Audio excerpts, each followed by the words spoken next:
یہ عزاداری معمولی چیز نہیں ہے.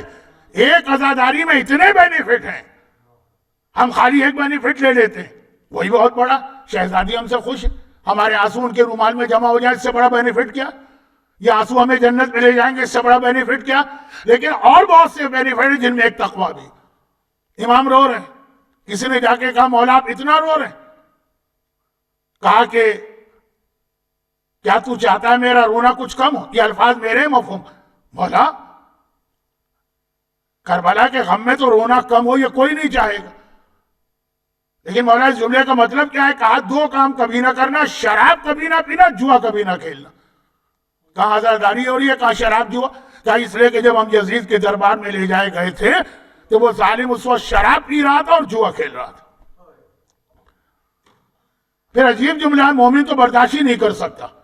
جیسے میں نے کہا نا کہ چھٹے امام کا جملہ کہ اللہ مجھے بہرا کر دے اور اندھا کر دے, امام کا جملہ نہ ہو تو میں پڑھ سکتا ہوں؟ اسی طرح یہ جملہ مومن تو برداشت ہی نہیں کر سکتا. اگر فزیکل لوگ بیٹھے ہوتے میں بھی ہمت نہیں کرتا. کیا جملہ؟